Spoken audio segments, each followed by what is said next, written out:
Good morning students. Online classes में एक बार फिर से आपका स्वागत है। चलिए शुरू करते हैं आज की क्लास। एनुअल लोग पढ़ रहे थे, उसी क्रम में आगे और क्वेश्चन इसके करते हैं। देखिए समझ में आपको आ रहा होगा, आसान आसान क्वेश्चन है, सिंपल सिंपल उनके दो तरीके हैं। ठीक है, देखिए उन वर्तों का एनुअल ज्ञात कीजिए। जो कल क्वेश्चन किया था उसमें भी एनुअल का ही समीकरण ज्ञात किया था, किसकी, वर्त का, लेकिन उसमें कंडीशन अलग थी। वो कह रहा था कि कोई जो वक्र का समीकरण है उसकी दुर्वांतर रेखाओं को व्यास मानकर वो वर्त खींचा गया है। इसमें आगे की लैंग्वेज है वो अलग है, क्या है, जिसके व्यास, अरे किसके व्यास, वर्त के व्यास परवलय y square equal to 4x के द्विगुण कोटि है। सबसे पहली बात, परवलय y square equal to 4x की आकृति कहाँ पे बनेगी, किस प्रकार बनेगी, ये पता होना चाहिए। 11वीं क्लास में आपके आ चुका है। ठीक है, तो ये आपका परवलय रहेगा y square equal to 4x। ठीक है, चार परवलय होते हैं, y square equal to 4x, y square equal to minus 4x, x square equal to 4ay, x square equal to minus 4ay। एक इधर बन जाएगा, एक ऊपर एक नीचे। ठीक है, उनका चारों का आपको पता है, 11वीं क्लास में आपने अच्छे से पढ़ा है, और ये y square equal to 4x तो बहुत अच्छे से पढ़ा है। ठीक है, क्या कह रहा है कि जो वर्त के व्यास है वो इस परवलय की द्विगुण कोटियां हैं। मतलब जो ये वर्त है इसका व्यास है वो क्या है, इस परवलय की द्विगुण कोटियां हैं। मतलब जो व्यास के पॉइंट है तो वो कहाँ पे मिलते हैं, परवलय के दो बिंदु पर मिलते हैं, एक बिंदु ए एक बिंदु बी। यानी ए बिंदु है वो क्या होगा, वर्त पे भी स्थित होगा और परवलय पे भी स्थित होगा। बी बिंदु है वो वर्त पे भी स्थित होगा और परवलय पर भी स्थित होगा। सी क्या हो जाएगा, वर्त का केंद्र। ठीक है, ये एक्स एक्स, ये वाई एक्स। तो सबसे पहले देखो आपको यहाँ पे इसमें करना क्या है, क्वेश्चन में इसमें आपको बिंदु ए और बी के निर्देशांक लिखने हैं। ठीक है, और वो लिखोगे किस तरीके से, वो देखिए इस तरीके से होनी चाहिए कि देखो ए और बी कहाँ पे स्थित है, परवलय पे स्थित है। ठीक है, परवलय का समीकरण अपने पास है, तो x और y की मान को इस तरीके से रखोगे कि परवलय का समीकरण है वो संतुष्ट हो जाए। ठीक है, देखिए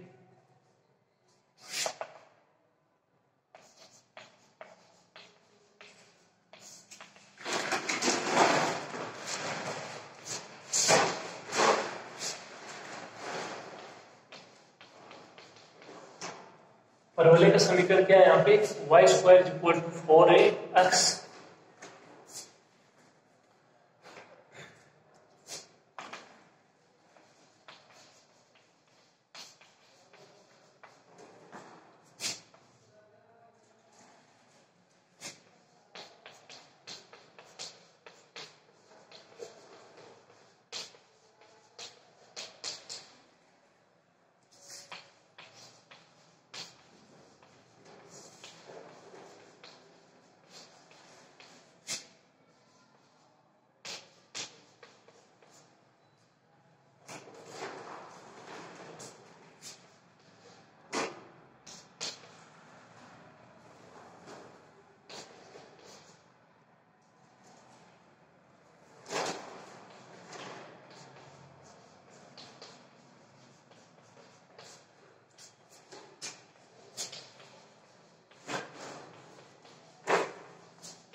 तो देखिए थोड़ी सी लैंग्वेज आप अपने हिसाब से इसमें कुछ भी लिख सकते हो। बिंदु ए और बी के हैं, दो ऐसे बिंदु है जो कि दीर्घवृत्त पर स्थित है तथा ए बी को व्यास मानकर एक वर्त खींचा गया। ठीक है, अब बात कर लेते हैं बिंदु ए और बिंदु बी के निर्देशांकों की। ठीक है, देखिए बिंदु ए और बिंदु बी, पहली बात तो ये यहाँ पे x का मान प्लस में, y का मान प्लस में, ये सिंपल सी बात। यहाँ पे x का मान तो प्लस में लेकिन y का मान माइनस में, ये बात अच्छे से पता होनी चाहिए। सिंपल सी चीज आपको पता है कौन से निर्देशांक कहाँ पे प्लस माइनस होंगे।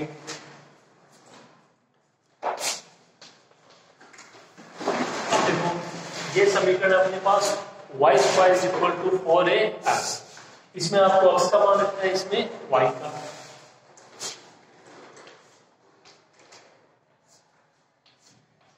पहला निर्देशांक x का, दूसरा निर्देशांक y का। तो देखो यहाँ पे x का ऐसा कौन सा मान रखें ताकि, और y का ऐसा कौन सा मान रखें ताकि दोनों बराबर हो जाए। तो सिंपल सी बात है, देखो सोचना पड़ेगा आपको। 4a पहले से है, ठीक है, तो 4 कैसे आएगा, यहाँ से देखो 4 कैसे आएगा, इसका मतलब जो y है उसमें 2 जरूर आएगा, 2 का स्क्वायर क्या हो जाएगा 4, ठीक है। फिर a है, ठीक है, यहाँ पे स्क्वायर है तो a तो हो नहीं सकता, a स्क्वायर हो सकता है, यानी आज y का मान यदि आपने क्या रखो 2a रखो तो 4a स्क्वायर आ जाएगा, ठीक है। a है तो x का मान क्या आ जाएगा a। अब कोई ना कोई प्राचल भी ले आपने को लेना होगा, ठीक है, तो एक साथ में क्या ले लीजिए, कोई भी प्राचल ले लीजिए। देखो मैं मान रख रहा हूं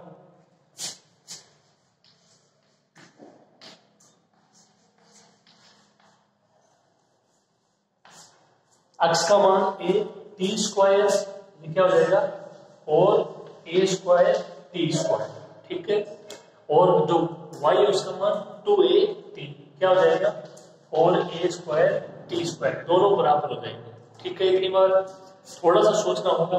4 है तो जो आपका मान है y का उसमें 2 आएगा, a है इधर तो इधर a तो होगा नहीं क्योंकि स्क्वायर है, तो a स्क्वायर हो सकता है, a के पहले से x के मान में a आ जाएगा। अब यहाँ पे स्क्वायर है तो प्राचल लोगे तो यहाँ पे स्क्वायर होगा प्राचल का, यहाँ पे केवल x है तो x के मान में जो t स्क्वायर आ जाएगा और y के मान में t आ जाएगा। तो जो y का मान है वो 2a t और a स्क्वायर t स्क्वायर, और इसका मान a t स्क्वायर क्या हो जाएगा 4a स्क्वायर t स्क्वायर। स्वयं को सोचना पड़ेगा x और y के मान ऐसे क्या रखें ताकि परवलयिक समीकरण वो संतुष्ट हो जाए, क्योंकि बिंदु a और b आपके परवलय पर स्थित है, ठीक है, ये सॉरी परवलय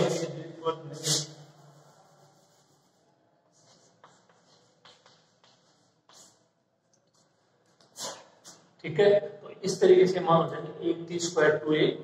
अब नीचे वाला निशान उसमें थोड़ा सा आपको चेंज करना है, क्या इसमें x और y दोनों मान प्लस के हैं, यहाँ पे x का मान तो प्लस में रहेगा लेकिन y का मान किस में आ जाएगा माइनस में आ जाएगा।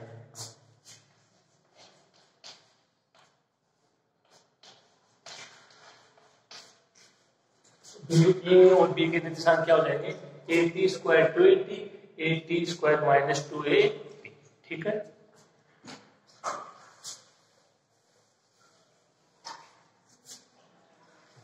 आप लिख लीजिए इसको।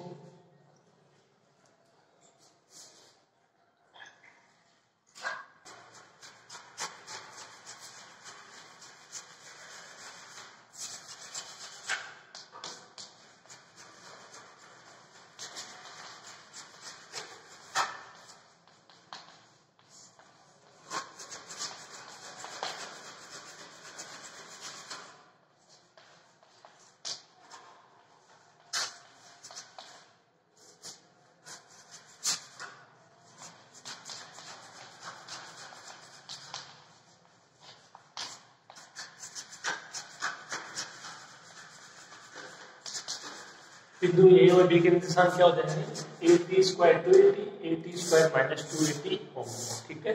ये तो बात हो गई थी। आपको ज्ञात करना है क्या वर्ग का एनालोग का समीकरण, मतलब आपको लिखना पड़ेगा वर्ग का समीकरण, उसमें प्राचल है t, यहाँ पे प्राचल क्या है t।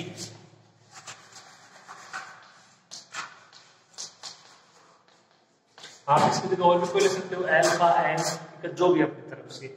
वर्ग का एनालोग का समीकरण ज्ञात करना है, मतलब पहले आपको वर्ग का समीकरण, तो उस वर्ग का समीकरण जिसके व्यास के सिरों के निर्देशांक दिए गए हो, पहले आपको करवा चुका हूं मैं क्वेश्चन, ठीक है। क्या होता है वो भी मैं आपको बता चुका हूँ, वहां पे आपको मैंने ये भी बोला था कि इसको विस्तार से आप तीसरे पेपर में पढ़ाएंगे, लेकिन अभी आपको इसको याद रखना होगा, ठीक है। तो उस वर्ग का समीकरण इसके व्यास के सिरे के निर्देशांक x1 y1 x2 y2 हो, क्या होता है आपको मैं बता चुका हूँ, ठीक है। देखिए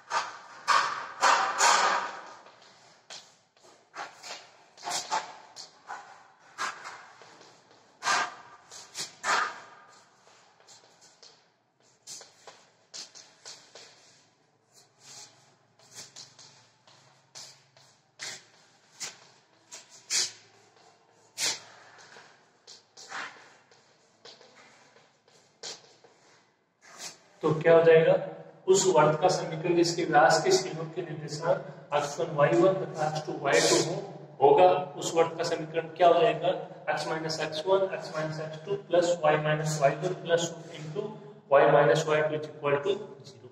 केवल आपको इसमें x1 y1 x2 y2 के मान अप्लाई करने हैं। ठीक है, ये पहले भी आ चुका है और इसको मैंने फिर लिख दिया है। तो यहाँ पे व्यास ए बी उसके सिरों के निर्देशांक आपको दिए गए हैं, तो उसका समीकरण लिखे देखते हैं।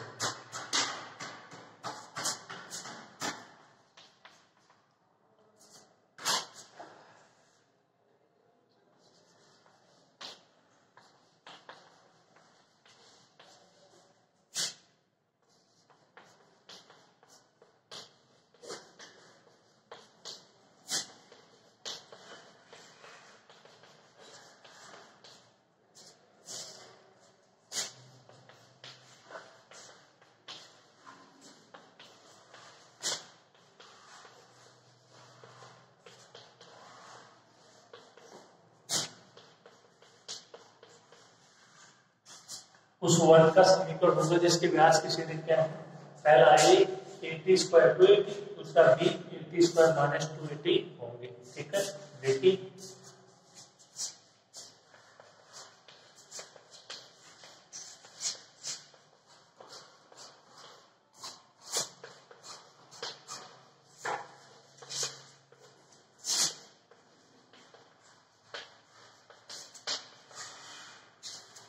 x minus x1 80 square x minus 8 x minus x2 x minus 80 square same, x1 x2 के मान सेम है, y minus y1 280 y minus y2 minus का 280 माइनस माइनस प्लस। यहाँ पे चेंज होगा, यहाँ पे कोई भी चेंज नहीं होगा, यहाँ पे एक माइनस का एक प्लस का, कारण आपके सामने। ठीक है, ये समीकरण हो जाएगा, क्या हो जाएगा, x minus 80 square into x minus 80 square plus y minus 280 into y minus 280 is equal to 0। ठीक है, तो यहां तक आप लिखिए, फिर हम आगे बढ़ते हैं।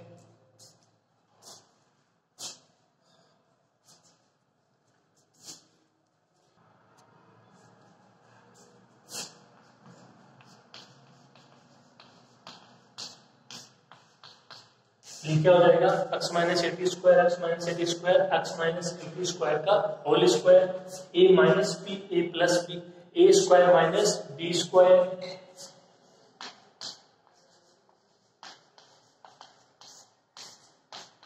यानी y square minus 4a square a square is equal to 0। ठीक है, इतना इसका विस्तार कर देते हैं।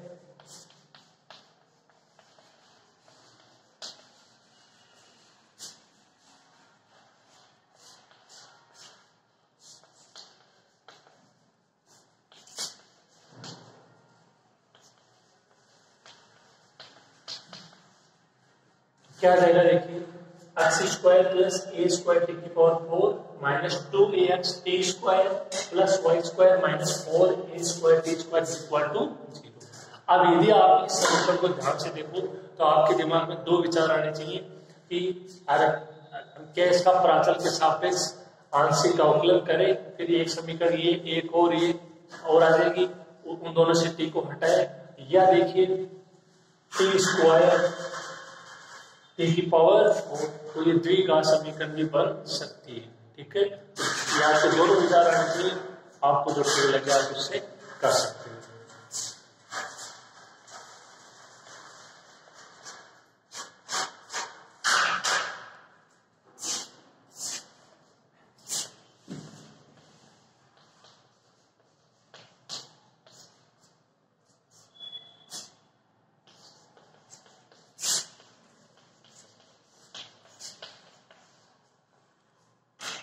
देखो a स्क्वायर की पावर यहाँ से आ जाएगा कॉमन माइनस टी स्क्वायर, क्या बचेगा 2ax प्लस 4a स्क्वायर और प्लस का x square plus y square is equal to 0। आप इसको ऐसे भी लिख सकते हो,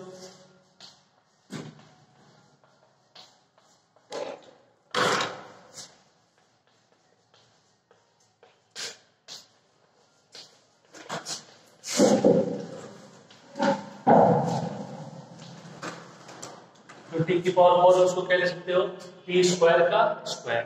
अब देखिए टी स्क्वायर के साथ में एक बार आप जोड़ समझ लीजिए, अल्फा समझ लीजिए, तो ए स्क्वायर अल्फा स्क्वायर, ये कोई मान अल्फा प्लस ये मान, तो ये क्या हो जाएगा, ये टी में नहीं, टी स्क्वायर की क्या है, द्विघात समीकरण, और द्विघात समीकरण तो है ही, और द्विघात समीकरण है तो उसका एनवलप का समीकरण आपको पता है, b square is equal to 4ac। सोचना ये है कि यहाँ पे जो द्विघात समीकरण है वो टी में ना होकर के किस में है, टी स्क्वायर में। ठीक है इतना।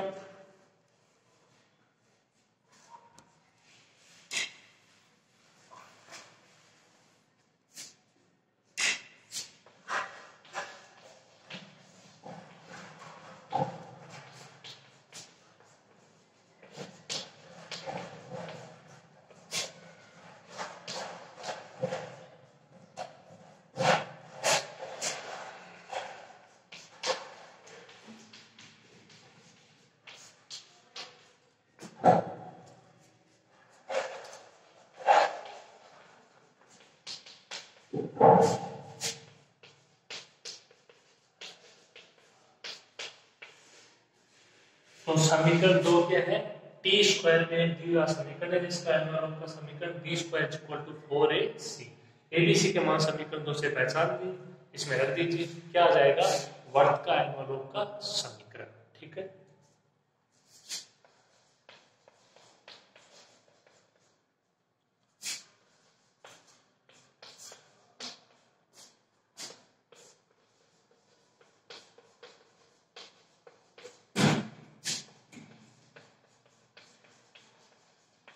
ए का मान ए स्क्वायर, बी का मान -2x प्लस 4a स्क्वायर, और सी का मान x square plus y square. ठीक है, कोई दिक्कत इसमें नहीं होगी।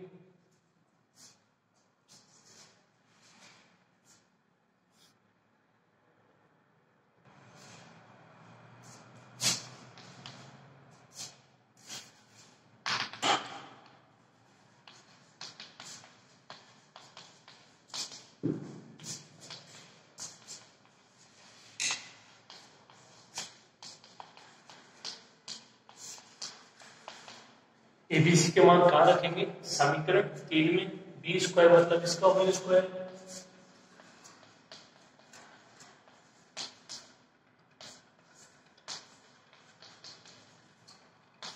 और ए इंटू सी,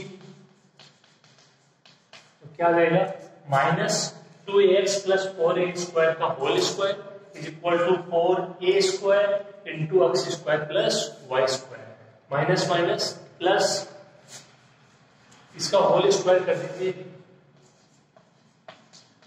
4a स्क्वायर x स्क्वायर, इसका कितना हो जाएगा, 16 की power 4, 8 16 a cube x, 4a square को x स्क्वायर के साथ करोगे, 4a square x square, y square के साथ करोगे 4a स्क्वायर y स्क्वायर। ठीक है,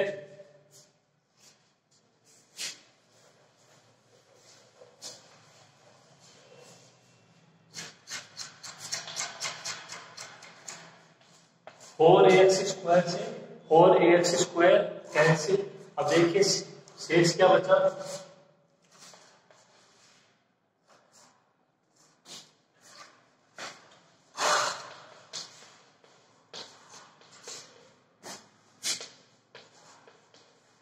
सोलह ए की पावर 4 प्लस 16 a cube x is equal to 4a square y square. यहां से देख लीजिए और क्या कॉमन आ रहा है, यहां से कॉमन आ जाएगा 16 ए की cube,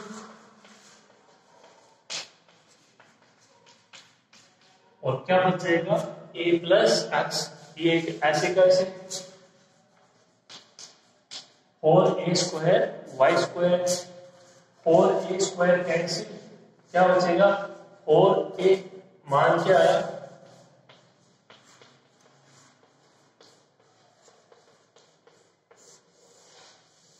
y square is equal to 4a into a plus x.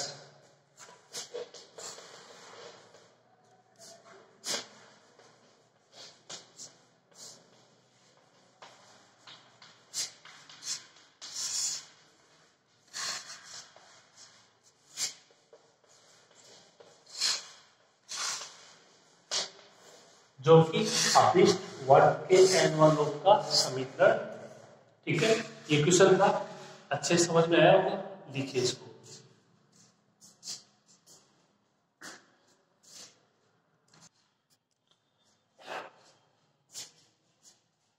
देखिए अगला क्वेश्चन, सरल रेखा और समीकरण दे रखा है कोई y is equal to M x plus a into N की पावर p। क्या दे रखा है? y is equal to M x plus a into N की पावर, ये इसी रूप में है, y बराबर एम एक्स प्लस सी। ठीक है, सी की जगह कोई मान है, a इंटू एन की पावर p। ये कुल का n वालों याद कीजिए, जबकि n क्या है? प्राचल। दो तरीके हैं, एक तो देख लीजिए क्या यहाँ से कोई इसकी द्विघात समीकरण बनेगी इसको हल करने पर, ठीक है, या फिर जो प्राचल है उसके सापेक्ष अवकलन कर दीजिए।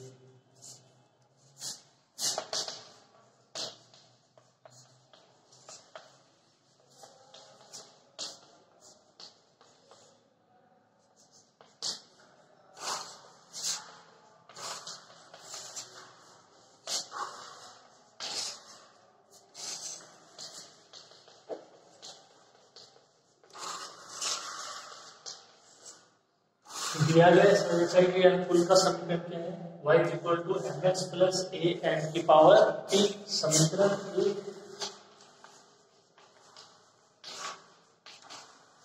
जहाँ n क्या है? प्राचल। अब देखिए यहाँ से एम स्क्वायर ऐसा तो कोई पद आएगा नहीं, नीचे से आपको लगता है कि एम स्क्वायर का पद आएगा, नहीं आएगा। ठीक है, तो क्या कर दीजिए, प्राचल n के सापेक्ष समीकरण एक का अवकलन।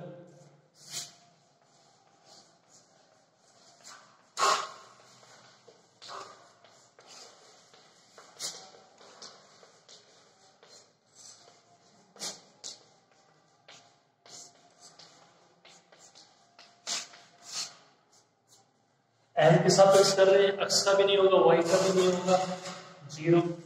एन के सापेक्ष कर रहे हैं, अक्ष एन के सापेक्ष कर रहे हैं, ध्यान से। तो ये एक तो कांस्टेंट हो जाएगा, एन की पावर पी का कौन से फॉर्मूले से होगा? जब अक्ष के सापेक्ष करते हैं तो अक्ष की पावर एन, उसी रूप में ही एन की पावर पी का होगा अक्ष की पावर एन से, एन अक्ष की power N minus one, P N की power P minus one, N के सापेक्ष अवकलन। ठीक है,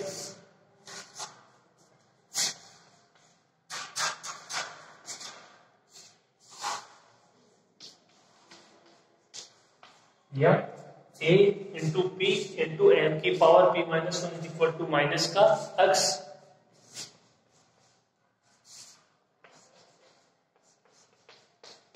एन की पावर p माइनस वन का मान कितना आ जाएगा? माइनस अक्ष अपॉन p, समीकरण दो। ठीक है, तो ये मान आ गया m का। अब यहाँ से आप m का मान क्या कर सकते हो, इसकी पावर हो जाएगी one upon p minus one, वो बात एक ही है। ठीक है, तो यहां से देखिए n की पावर p माइनस वन का मान रखना है समीकरण एक में। ठीक है, क्योंकि अगर n का रखेंगे तब भी पावर p है, समीकरण एक से जो पद है उनसे आपको बनाना है पद n की पावर p माइनस वन का। ठीक है, उसके बाद इसमें मान रख देंगे समीकरण दो से। ठीक है, m की पावर p माइनस का ये मान रख दोगे, m हट जाएगा, प्राचल हट जाएगा, तो क्या आ जाएगा? n वालों का समीकरण। ठीक है, देखिए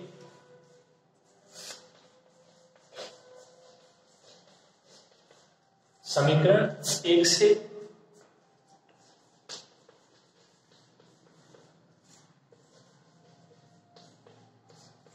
क्या है? y is equal to M x plus a n की पावर p।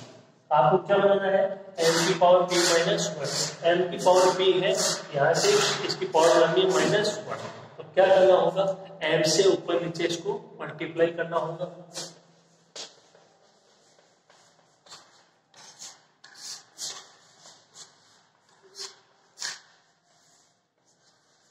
ये कर दिया, m से ऊपर नीचे मल्टीप्लाई। अब देखो ये m और ये m तो आ जाएगा कॉमन, ये m की पावर है वन, ऊपर जाएगा तो माइनस वन, m की पावर ऐड होकर क्या हो जाएगा? m की पावर p माइनस वन।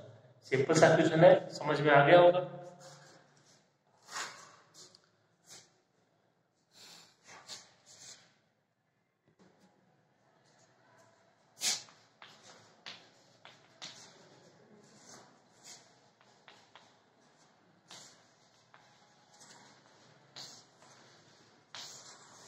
देखिए सबसे पहले यहां से m कॉमन ले लेते हैं। y इक्वल टू क्या बचेगा, m x plus a m की power b upon m।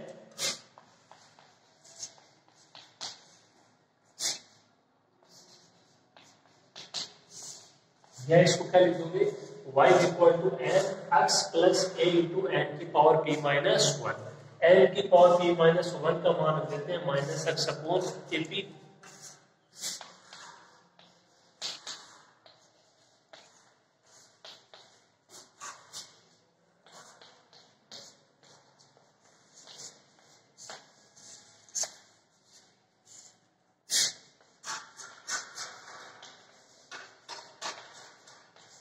m की पावर b माइनस 1 का मान minus x upon A P.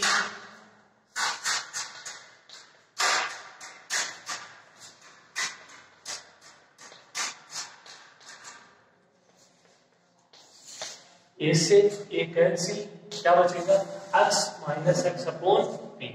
यहां से भी x कॉमन आ जाएगा।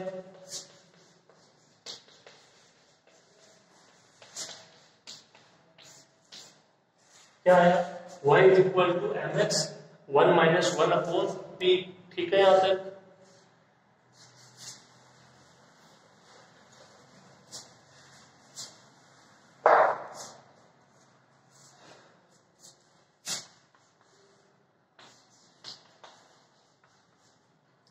देखिए अब m तो यहां से हटा दें फिर से। ठीक है, तो क्या करेंगे, देखो इसको आप वापस बनाना है m की पावर p माइनस 1। देखिए y is equal to M x,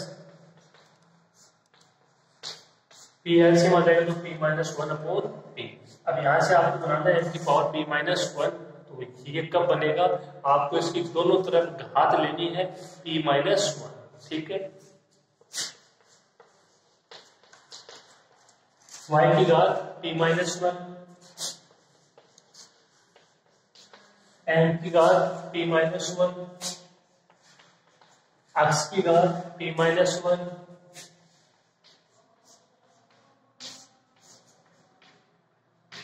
p minus 1 upon p की पावर p माइनस 1।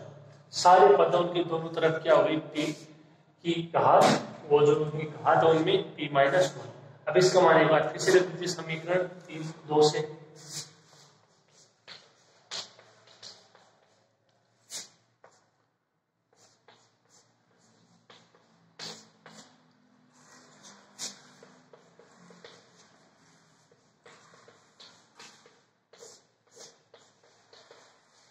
क्या हो जाएगा, y की power p minus 1 is equal to m की पावर p माइनस 1 का मान माइनस x अपॉन ए पी। और बात कैसे कैसे, x की power p minus 1, p minus 1 upon p की पावर p माइनस 1। ठीक है, यहाँ तक लिखो इसको।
देखो y की पावर p माइनस 1, ये माइनस 1, x की पावर क्या हो गई p माइनस 1 प्लस 1। ये p माइनस 1 की पावर p माइनस 1 अलग हो गई, साथ में क्या है 1 अपॉन a। और ये देखो p into p, p square हो जाएगा अपॉन में 1 अपॉन p स्क्वायर की पावर p माइनस 1। यहाँ से पावर हट जाएगी, x की पावर क्या बचेगी p। ये a है, इसको इधर ले आओ।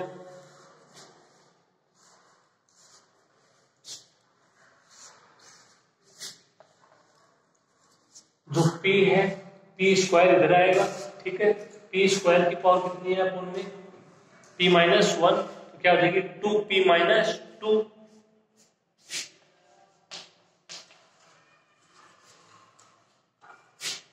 साथ में y की पावर p माइनस 1, ये माइनस का पद है, इधर आके प्लस का x की पावर p और p माइनस 1 की power p minus 1 is equal to 0।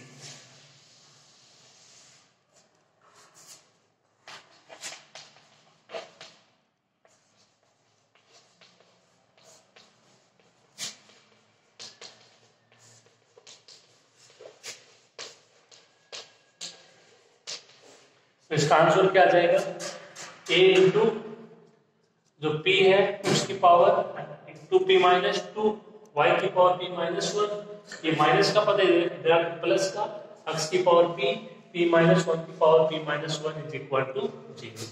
a है ये इधर आ जाएगा, ठीक है। इसको क्या ले सकते हो, 1 अपॉन जो p है उसकी पावर क्या हो जाएगी 2p माइनस 2, इसका इधर साधन हो गया, तो ये p की पावर 2p माइनस 2, ठीक है। तो ये क्वेश्चन था, समझ में आएगा अच्छे से। ओके, आज की क्लास में इतना ही, बाकी अगली क्लास में।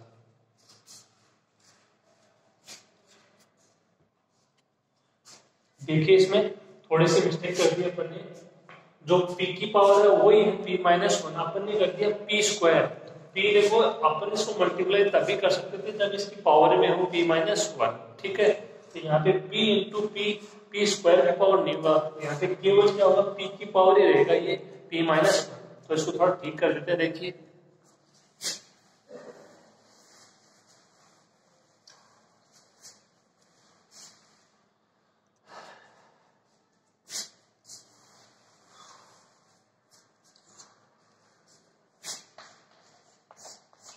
तो आ जाएगा 1 अपॉन a, ये जो 1 अपॉन p और ये 1 अपॉन p की पावर p माइनस 1, इनको अलग अलग रख लेते हैं, ठीक है।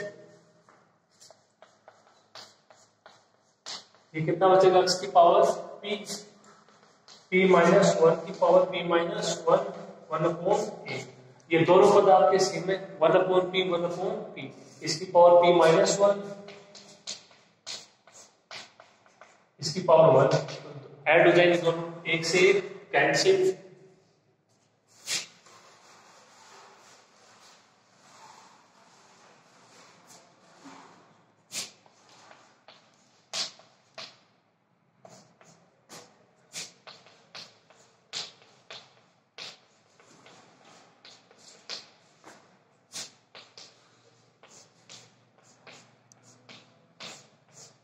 ये क्या बचेगा, 1 अपॉन p की पावर p, 1 अपॉन a, ये ऐसे कैसे, ये ऐसे कैसे, ये ऐसे कैसे, a इंटू जो p की पावर p है अपॉन में, आप क्या से आप इसको कह सकते हो 1 अपॉन p की पावर p, एक की पावर तो कुछ एक भी रहेगा, इन दोनों का इधर प्रतिस्थापन कर दीजिए।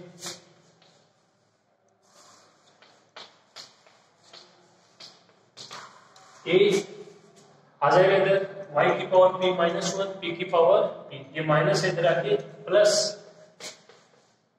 x की पावर p माइनस 1 की power p minus 1 equal to 0। इस तरीके से होगा, ठीक है। सही कर लेना इसको आप, बाकी अगली क्लास में।